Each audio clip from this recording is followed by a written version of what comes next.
All right, Jace, take it away. Cool. Yeah. Thanks for the intro. Yeah, I'm Jace. This is kind of a wild experience. Never quite done something like this, but I feel super honored to be here. So thanks so much to Chow and Jasmine, if you see this later, for finding me. Um, yeah, and I'm bummed I couldn't make it in person, but hopefully I'll catch the in-person sessions another time. It's an incredible intro, but I guess a little bit about me is that I've been working in New York City restaurants for the past 2 years. Before that, I was working in tech, a little bit of raft guiding, blacksmithing, odd jobs all over the place. Before that, college, and before that, high school. So I really haven't been in this industry for a long time compared to a lot of my coworkers, I'm sure compared to y'all. But coming into it was just this crazy awakening that I did not expect and led me down some crazy paths I did not expect either. So yeah, I've been doing line cooking primarily. I've worked as a baker briefly. I've been doing food styling recently, and I also work for mutual aid group called Food Not Bombs every Saturday, and we cook giant meals and give them out. I think there's one in Denver, which is super awesome. Always got to throw them a shout out. If you love cooking, they're great. Yeah, and I've been working on this website called Kitchen Confidentials. I'm sure you know where the inspiration behind that name came from, but my experience in the tech industry just showed me that there's a lot of value to come from being able to look up a potential employer online and see what it's like to work there. Out in New York City, I'm not sure if it's the same everywhere, but they have this, I'm sure it is, trailing or staging. So if you want to work somewhere, they'll say, hey, come in for a shift first and show us how you work. And that was kind of appalling to me because I'm like, wait, you think I have like 8 hours to give you free labor? That seems wild. So I was like, that's where the idea popped in my head. I was like, oh, if this is the process, I wish there's a resource to know whether it was if I had to give up free labor hours, I would like to know if they were going to be a good place to work before I have to do that. So that's sort of our goal with Kitchen Confidentials, is let employees anonymously review their workplace. Hey, is this place worth working at? Are they going to give me benefits? Are they going to be good for my mental health? So that you are reducing that opportunity cost of finding a place to work. So I don't want to plug it too much, but that's the idea behind Kitchen Confidentials. So I spend about half my time line cooking, occasional food styling gigs when I can get them, and then half my time on building out Kitchen Confidentials with Zach, who's there. Zach used to work as a dishwasher all through high school. Now he's a tech guy, but he's super awesome, and I really value that he has that dishwashing experience because I feel it's important that we can all relate to this industry.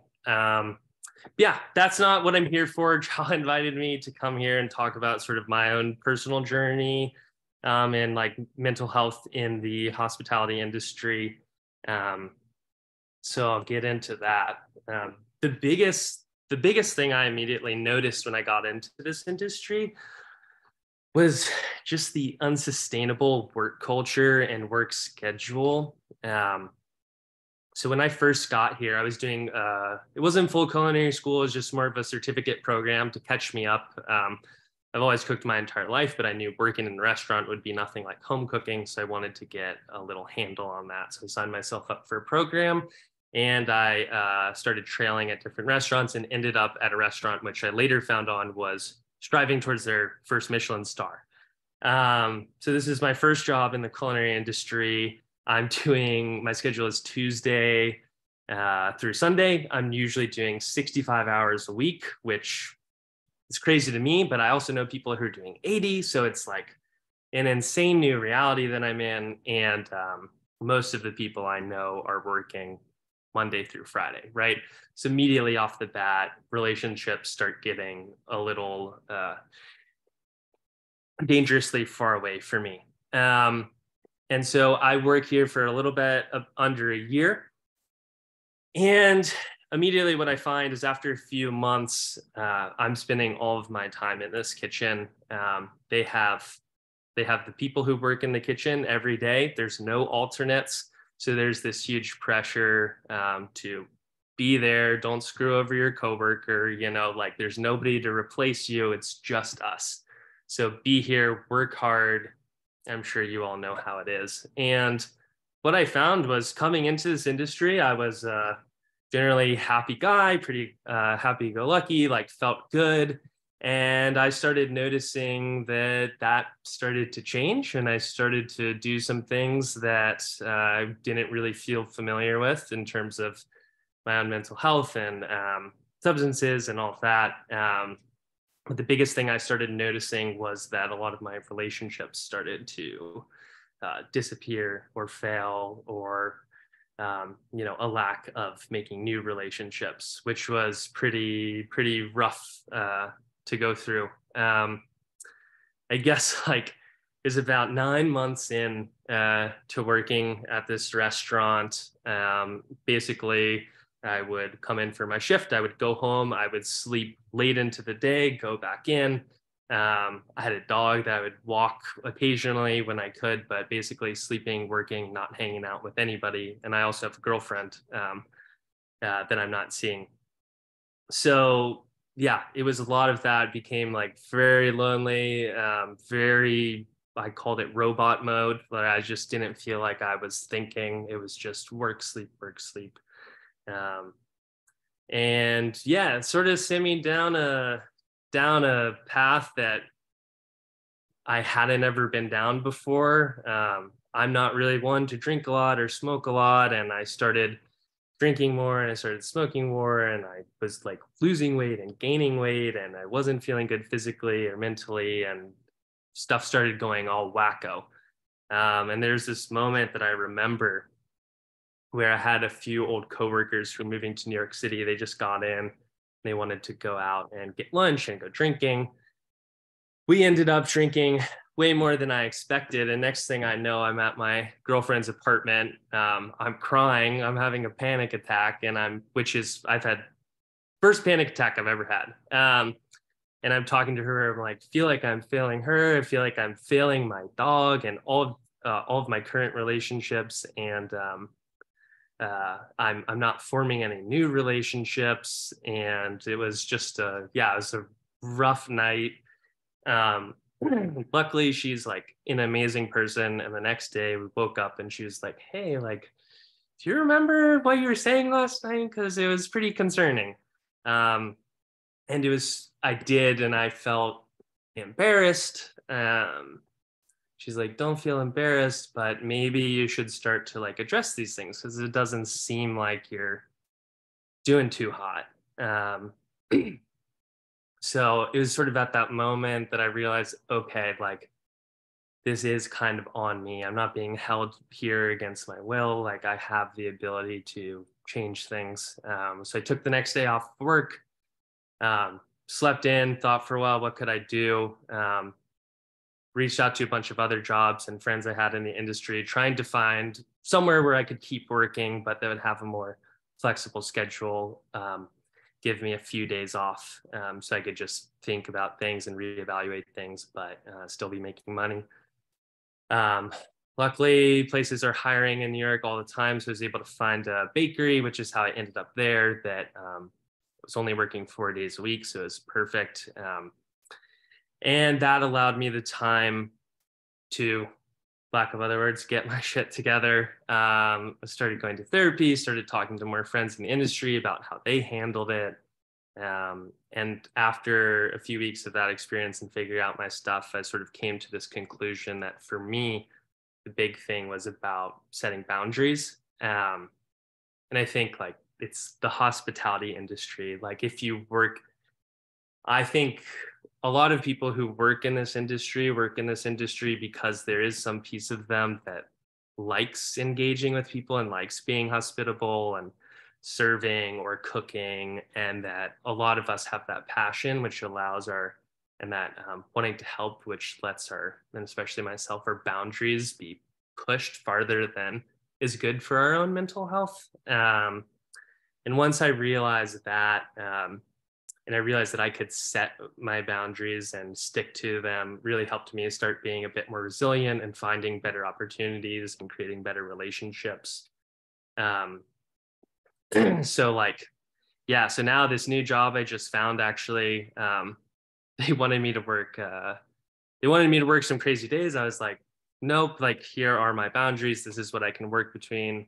And they're like, are you sure? Like, trying to pressure me into this. I'm like, nope, that's it. They're making it out to seem like that was the only option. Next day they call me, oh yeah, how about Monday, Tuesday, Wednesday? I'm like, sure. So that was a powerful moment where I saw that come into action, because I was like, wow, I probably would have in a year ago, I probably would have accepted whatever they had offered me. So seeing that come into effect was pretty cool.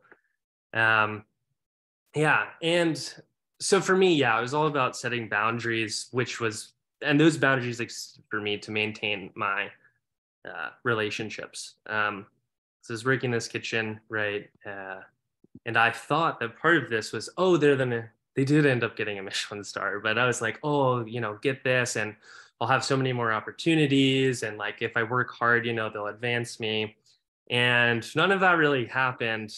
But what I found is once I set these boundaries and I had more time available, I actually ended up getting more opportunities that way. For instance, now that I do 3 days a week in the kitchen. And what's that allowed me to do? I had created a new relationship with a new friend that I wouldn't have made otherwise. And she introduced me to the world of food styling, which I wasn't aware existed. So that's, if you're not familiar, it's like all the fancy pictures of foods you see in a magazine. If you've worked as a cook, it's basically you're running errands and you're doing a lot of like very precise prep work. So easier than a professional kitchen, and you make double the amount of money.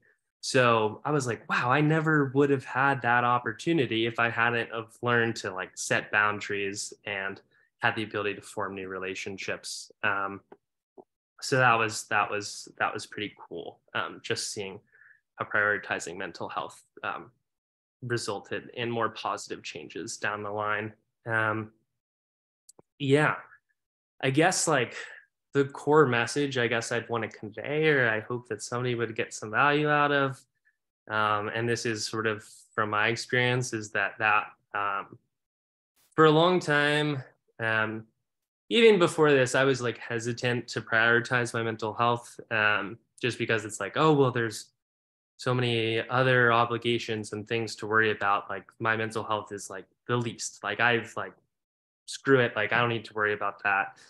And what I found out, as I explained, sent me down a pretty dark path. But once I started realizing that, like, if you start with if you set your priorities and you prioritize that mental health aspect, there is more like positive results that come from that down the line, because it's just it's like that strong foundation, right? Like if your main priority is positive mental health, then you're going to do things that are probably going to help you maintain that, which is pretty cool. And what I think is awesome about Chow and has helped me is that working with groups. I have a few groups in New York that I meet with sometimes. They're just groups of like line cooks. And now that I know about Chow, I'll probably be coming to these more. And friends, is that having friends and coworkers and family be able to hold you like accountable in a way has helped me a lot, where it's like, oh, now I have like the clarity to see what is going to result in me going down a negative path versus a positive path. And groups like this have helped me to say, oh, like, Jace, like, seems like you're doing a lot of the things right now that led you down that negative path. Like, are you aware of that? And I'm like, oh, I actually wasn't aware of that. Thank you for calling that out, because now I see that and now I'm willing to make that change and hopefully do those things that result in more of a positive aspect. And like part of that is working on this website with Zach. We're pretty new, but there's like occasionally somebody reaches out, hey, this like helped save me from like picking a really bad job, or this is super awesome, can you expand it to like Mexico? And it's like, that and working with Chow, and I've been seeing this whole other side of like the restaurant and hospitality industry that is like so collaborative and like so wonderful and is all focused on just trying to like help people, which is like which is so cool and so unique because from the industries I've been in, I've not seen this level of collaboration and passion for helping each other and collaborating. And it's super cool. And it makes me feel really good inside to be a part of it on both fronts. Yeah. So I guess like overall thoughts is prioritize your mental health, like set boundaries. I'm speaking for myself, but it's worked well for me. Put me back on, I think, a pretty stable and good path. And reach out to your friends and reach out to your community and maintain relationships and come to Chow meetings because I think they have it on the Chow homepage about how like being alone is like really not good for you. And I think in the restaurant industry, it's easy to, maybe you're around coworkers, but maybe they don't speak your language, or maybe it's too busy to chat. And even though you're around people, you're getting tired, and you may start to feel actually pretty alone because the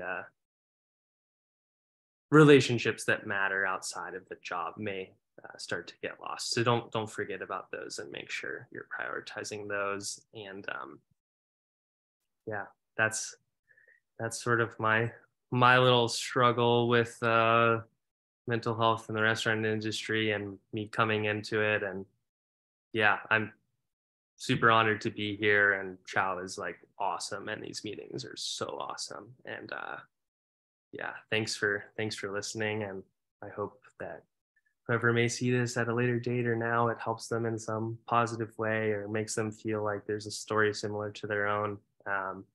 Yeah, thanks so much, you guys.